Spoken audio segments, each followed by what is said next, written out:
Un nouveau jour se lève sur les côtes bretonnes. Ce sera le dernier pour Tactijo. Ce bateau de 50 ans part au recyclage.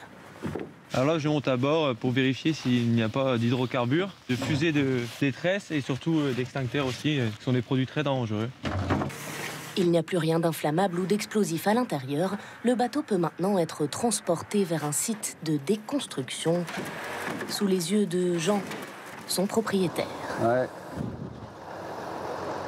C'est un vieux bateau, mais il représente beaucoup. Hein. Il a bien pêché. Le laisser en épave, il n'en était pas question. Et il faut savoir s'en séparer. Certains plaisanciers s'occupent parfois eux-mêmes de découper leurs vieux bateaux et d'amener les matériaux à la déchetterie.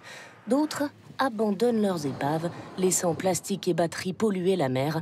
Ils s'exposent à des amendes, mais rares sont les fois où l'on parvient à identifier les propriétaires. Sauf que depuis 3 ans, c'est en train de changer. On va finir par nettoyer toute la côte. Faut espérer. Grâce à l'APER, un organisme agréé par l'État qui collecte les bateaux sans frais pour les plaisanciers. On s'occupe de tout, c'est-à-dire qu'on va mettre le plaisancier en relation avec le chantier, le déconstructeur le plus proche. Le bateau va être livré, va être dépollué, démantelé. Le plaisancier ne reçoit aucune facture. Mais alors qui paye ? Eh bien, depuis 2019, tout nouveau propriétaire de bateau verse à l'achat une éco-contribution qui sert à financer les déconstructions. C'est un peu le système des retraites, si vous voulez. Ce sont les bateaux neufs actuels qui financent la déconstruction des vieux bateaux. Comme le bateau de Jean, désormais entre les pinces des recycleurs bretons, l'entreprise chargée de récupérer et trier les différents matériaux.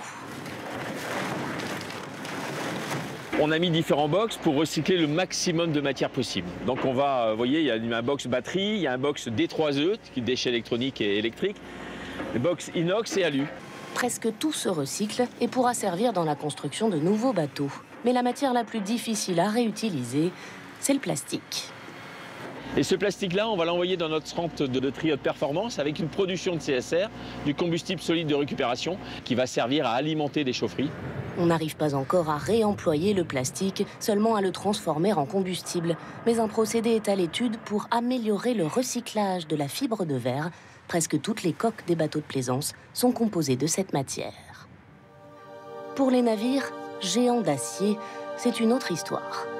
70% des cargos du monde finissent leur jour ici, sur les plages indiennes et pakistanaises, abandonnés ou démantelés en mer, au mépris des règles internationales sur la protection de l'environnement.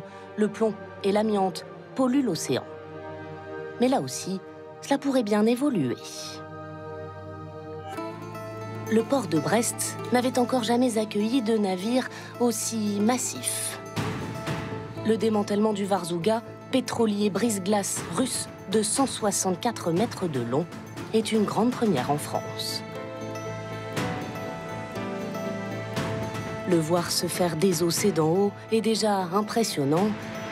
Descendre dans la cale sèche où il repose est encore plus spectaculaire.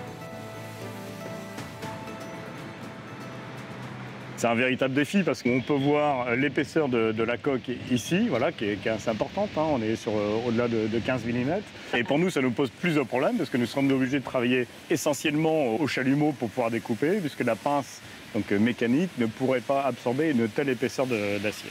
Pour les navires, il n'y a pas d'éco-contribution permettant de financer le recyclage. Alors c'est la revente des matériaux, en l'occurrence ici 6600 tonnes d'acier récupéré, qui permettent à l'entreprise Navaleo de rentabiliser le chantier. Ces gros morceaux sont amenés ici et sont redécoupés à dimension pour être transportés par voie maritime vers les fonderies françaises ou européennes afin d'être valorisés, revendus, et ce qui permet de faire notre marge effectivement là-dessus. Le succès de ce démantèlement hors norme permet à l'entreprise française de démontrer son savoir-faire dans une filière en plein essor sur le continent européen.